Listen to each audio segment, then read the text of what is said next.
5 डिसेंबरला महायुती सरकारचा शपथविधी होऊ घातलाय। राजभवनाबाहेर शपथविधी होण्याची ही काही पहिलीच वेळ नाहीये। यापूर्वी देखील राजभवनाबाहेर शपथविधी झालाय, तसंच त्याचा राजकीय इतिहास देखील मोठा रंजक आहे। पाहूयात।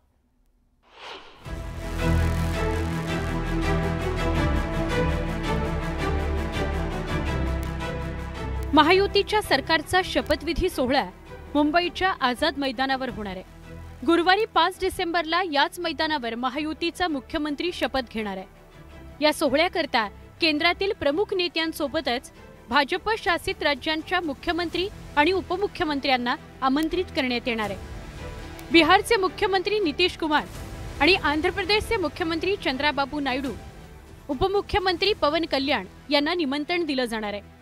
सोबतच भाजपच्या खासदार कंगना रनौत आणि बॉलिवूड कलाकारांना शपथविधी करता आमंत्रित केलं जाणार आहे। देश आणि राज्य पातळीवरील संत, महंत आणि धर्मगुरूंच्या उपस्थितीत हा सोहळा पार पडणार आहे। याशिवाय राज्यभरातून भाजपचे 15,000हून अधिक पदाधिकारी आणि कार्यकर्ते हजेरी लावणार आहेत। याची वाट बघत होते। तो आनंदाचा दिवस आला आहे।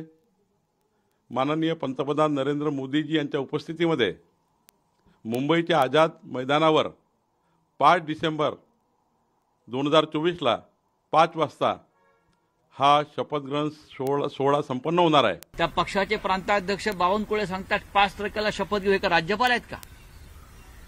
हे म्हणतात 5% शपथ घेऊ। यांना राज्यपालाचे अधिकार दिलेले आहेत का? आम्ही 5% शपथ घेऊ, राज्यपालांनी सांगितलंय का?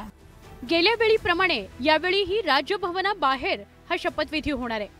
गेल्या वेळी उद्धव ठाकरेंनी शिवाजी पार्कवर शपथ घेतली होती। मी उद्धव बाळासाहेब ठाकरे ईश्वर शपथ घेतो की उद्धव ठाकरेंच्या नेतृत्वातील महाविकास आघाडीचं सरकार अवघ्या 2.5 वर्षातच कोसळलं।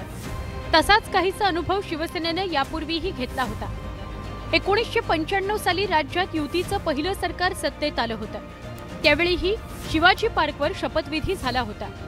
शिवसेनेच्या मनोहर जोशींनी मुख्यमंत्रीपदाची शपथ घेतली होती, पण त्यांना मध्येच राजीनामा द्यावा लागला। त्यानंतर नारायण राणेंच्या गळ्यात मुख्यमंत्रीपदाची माळ पडली। 2014 साली देवेंद्र फडणवीसांनी वानखेडे स्टेडियमवर शपथ घेतली होती। फडणवीसांनी मात्र मुख्यमंत्रीपदाचा 5 वर्षांचा कार्यकाळ पूर्ण केला होता। आता पुन्हा एकदा त्यांच्याच नावाची चर्चा आहे। Bureau report, news 18 Lokmat. बातमीपत्रामध्ये आता पाहणार आहोत सुपरफास्ट 100 बातम्या। सुरुवात करूयात। 2 दिवसांच्या विश्रांतीनंतर काळजीवाहू मुख्यमंत्री एकनाथ शिंदे दरेगावातून ठाण्यात परतलेत आणि त्यामुळे आज रखडलेली महायुतीची बैठक होण्याची शक्यता आहे। या बैठकीत मंत्रिमंडळ विस्ताराबाबत चर्चेची शक्यता आहे। नाराजी संदर्भातील चर्चांवर एकनाथ शिंदे यांनी स्पष्टीकरण दिले। मोदी शहांच्या निर्णयाला शिवसेनेचा पाठिंबा असल्याची स्पष्टोक्ती शिंदेंनी केली आहे। तर गृहमंत्रीपदाबाबत चर्चेतून निर्णय घेऊ असंही ते यावेळी म्हटले। उपमुख्यमंत्री म्हणून श्रीकांत शिंदेंच्या नावाची चर्चा फक्त माध्यमांमध्येच आहे अशी स्पष्टोक्ती एकनाथ शिंदे यांनी केली आहे। तर उपमुख्यमंत्री पदावर अद्याप चर्चा सुरू आहे असंही एकनाथ शिंदे यावेळी म्हटले। खासदार प्रणिती शिंदे यांनी निवडणुकीच्या मुद्द्यावरून टीका केली आहे। त्यांनी मागच्या रस्त्यानं येत ईव्हीएम मॅनिप्युलेट करून ते 133च्या आकड्यापर्यंत पोहोचलेत आणि त्यामुळे भाजपच्या कोणत्याच नेत्याच्या चेहऱ्यावर आनंद दिसत नाही असा टोला त्यांनी लगावला। कुडाळमध्ये आज ठाकरे गटाची बैठक पार पडणार आहे। आमदार वैभव नाईक, जिल्हाप्रमुख संजय पडते, उपजिल्हाप्रमुख अमरसेन सावंत, युवासेना जिल्हाप्रमुख मंदार शिरसाट आणि महिला जिल्हा संघटक श्रेया परब यांच्या प्रमुख उपस्थितीमध्ये ही बैठक होणार आहे। स्वातंत्र्यवीर सावरकरांची बदनामी केल्याच्या प्रकरणी पुणे कोर्टात आज सुनावणी होणार आहे। दरम्यान कोर्टाच्या आदेशानंतरही राहुल गांधी सुनावणीसाठी उपस्थित राहणार नसल्याची माहिती आहे। हरियाणा आणि महाराष्ट्रात काँग्रेसचा दारुण पराभव झाल्यानंतर आम आदमी पार्टी सतर्क झाली आहे। अशातच या पक्षानं दिल्लीची आगामी विधानसभा निवडणूक स्वबळावर लढवण्याचा निर्णय घेतलाय। पक्षाचे प्रमुख अरविंद केजरीवाल यांनी निवडणुकीआधी एकला चलो रेचा नारा दिलाय। रिझर्व्ह बँक ऑफ इंडियाच्या या आठवड्यात होणाऱ्या पतधोरण समितीच्या बैठकीत व्याजदरांमध्ये कोणताही बदल केला जाणार नाही असा अंदाज आर्थिक क्षेत्रातील जाणकारांनी व्यक्त केला आहे। गव्हर्नर शक्तिकांत दास यांच्या अध्यक्षतेखाली ही बैठक 4 ते 6 डिसेंबर या काळात पार पडणार आहे।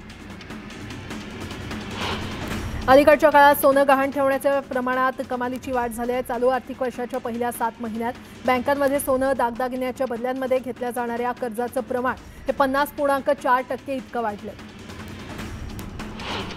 सणासुदीच्या काळात नोव्हेंबरमध्ये पेट्रोल आणि डिझेलची विक्री वाढलेली आहे. सरकारी कंपन्यांच्या आकडेवारीनुसार पेट्रोल विक्री 8.3% वाढून 31 लाख टनावर, तर डिझेलची विक्री 59% वाढून 72 लाख टनावर पोहोचली आहे. उद्योगपती राज कुंद्रा यांना ईडीनं समन्स बजावलंय. राज कुंद्रा यांना आज चौकशीसाठी हजर राहण्याचे आदेश ईडीनं दिले. दक्षिण नागपूरमधील काँग्रेसचे पराभूत उमेदवार गिरीश पांडव यांनी ईव्हीएम तपासणीसाठी अर्ज केलाय. यासाठी त्यांनी 3 लाख रुपये मोजलेत. मतदानाच्या दिवशी संध्याकाळी 5 ते 11:30 दरम्यान वाढलेल्या मतदानाला घेऊन त्यांनी आक्षेप नोंदवला. ठाणे जिल्हा परिषदेच्या सेल्सस योजनेअंतर्गत भिवंडी तालुक्यातील 200हून अधिक शेतकरी अवघ्या 25 रुपयात परसबाग फुलवणार आहेत. भिवंडी पंचायत समितीच्या कृषी विभागाच्या वतीनं मिनी किटचं वाटप करण्यात आलं. बदलापूर रेल्वे स्थानकाजवळच्या रेल्वेच्या भुयारी मार्गाचा स्लॅबचा काही भाग तुटलेला अवस्थेत होता आणि या दुरवस्थेसंदर्भात बातमी न्यूज 18 लोकमतनं दाखवल्यानंतर रेल्वे प्रशासनानं त्याची दखल घेत दुरुस्ती केली आहे. उल्हासनगरच्या कॅम्प नंबर 3 भागात सोसायटीच्या आवारातील मीटरची चोरी झाली आहे. ही चोरीची घटना सीसीटीव्हीत कैद झाली आहे. सीसीटीव्हीच्या आधारे पोलीस आरोपीचा शोध घेत आहेत. भुसावळ शहरात पाणी पुरवठा करणाऱ्या 10 MLD क्षमतेच्या यंत्रणेचं काम अपूर्ण आहे आणि त्यामुळे ऐन हिवाळ्यात 10 दिवसाआड पाणी पुरवठा होत असल्यानं नागरिकांची गैरसोय होते. हे रोटेशन किमान 2 दिवसांनी कमी होईल असं पालिकेनं दिलेलं आश्वासन फोल ठरलंय. राज्यात यंदा गाळप करणाऱ्या कारखान्यांची संख्या जेमतेम 186 वर गेलेली आहे. हंगाम सुरू होऊन 15 दिवस झाले तरीही गाळपाला गती आलेली नाहीये. पहिल्या टप्प्यात 179 कारखान्यांना गाळप परवाने देण्यात आले होते. अंबरनाथमध्ये बांधकाम व्यावसायिकाच्या हत्येसंबंधी पोलीस ठाण्यावर मोर्चा काढण्यात आला. या संदर्भात संशयित आरोपींना तात्काळ अटक करण्याची मागणी करण्यात आली. पोलीस उपायुक्तांची भेट घेऊन कारवाईची मागणी करण्यात आली. मुंबईतील मानखुर्द, वडाळा, माटुंगा या भागातील नाल्यांमध्ये पुन्हा प्लास्टिक आणि कचऱ्याचं प्रमाण वाढलंय. त्यामुळे परिसरात रोगराई पसरण्याची भीती निर्माण झाली आहे.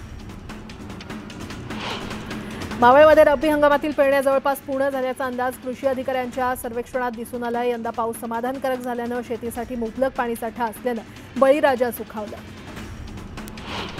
शेतकऱ्यांनी पीक विमा तात्काळ काढण्यास सुरुवात करण्याचं आवाहन करण्यात आलंय. केवळ 1 रुपया भरून शेतकरी पीक विमा उतरवू शकतील, तर हरभऱ्यासाठी 15 डिसेंबर ही विमा भरण्याची शेवटची तारीख आहे.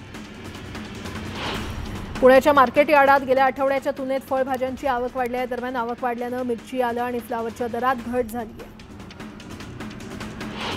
भाज्यांची आवक घटल्यामुळे भाज्यांचे दर कडाडले होते. त्यातच आता मार्गशीर्ष सुरू होत असून परिणामी भाजीपाल्याच्या वाढत्या मागणीमुळे त्याच्या दरात वाढ होण्याची शक्यता व्यापारी आणि विक्रेत्यांकडून वर्तवली जाते.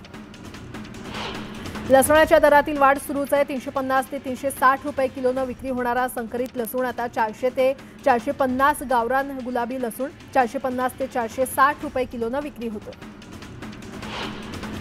राज्यातील बाजारात कांद्याची 39,070 क्विंटल इतकी आवक झाली आहे. यात पुणे बाजारात लोकल आणि अहमदनगर बाजारात लाल कांद्याची सर्वाधिक आवक झाली आहे.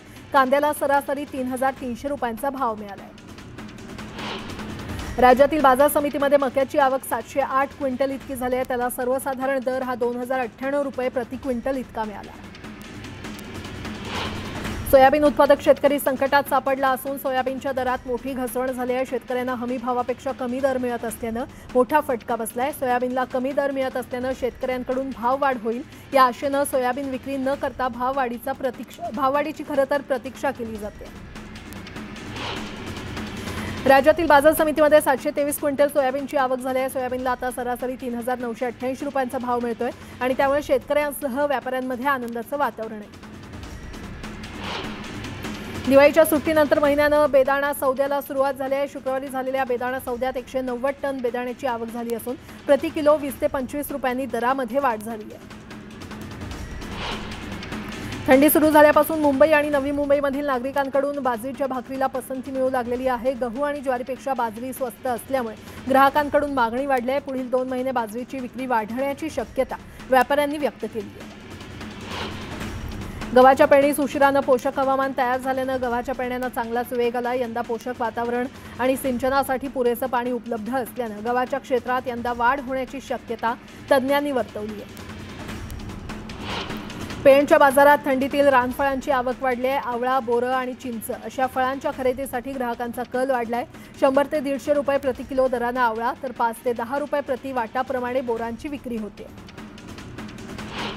थंडीच्या दिवसात कडधान्यांच्या दरात वाढ होण्याची शक्यता व्यापाऱ्यांकडून व्यक्त होते। बाजारात चणा डाळ आणि तूर डाळ याचे दर वाढले असून खाद्यतेल देखील ऑक्टोबरपासून महागले आहे। त्यामुळे मुंबईकरांना महिन्याचा खर्च करताना काटेकोर नियोजन करावं लागतंय। कापसाला यंदा अपेक्षित भाव देखील मिळत नसल्याची स्थिती आहे। त्यामुळे अनेक शेतकऱ्यांनी भाववाढीच्या अपेक्षेने कापूस घरातच साठवून ठेवलाय। नंदुरबार बाजार समितीच्या खरेदी केंद्रात कापसाला प्रतवारीनुसार 6,500 ते 7,150 रुपयांपर्यंत भाव मिळतो। पुढील 2 ते 3 दिवस मुंबईतील किमान तापमानात वाढ होण्याचा अंदाज हवामान खात्याकडून व्यक्त करण्यात आला आहे। तर या कालावधीमध्ये किमान तापमान 22 अंश सेल्सिअस दरम्यान राहील। पारा चांगलाच घसरला असल्यानं रायगड गारठलेला आहे आणि त्यामुळे आता घरातील उबदार कपडे बाहेर काढलेत। बाजारपेठांमधील उबदार कपड्यांसाठी ग्राहकांची गर्दी वाढली आहे। मुंबई शहरात थंडीचा कडाका वाढू लागलाय। वाढत्या थंडीमुळे मॉर्निंग वॉकसाठी बाहेर पडलेले नागरिक स्वेटर आणि कानटोपीचा वापर करतानाचं चित्र पाहायला मिळतंय। ठिकठिकाणी शेकोट्या पेटवल्याचं चित्रही पाहायला मिळतंय। सरकारनं नोव्हेंबर 2024 मध्ये जीएसटीमधून 1.82 लाख कोटी जमा केलेले आहेत। वार्षिक आधारावर 8.5% वाढ झाली आहे। एप्रिलपासून जीएसटीमधून 19.74 लाख कोटी रुपये संकलन करण्यात आले।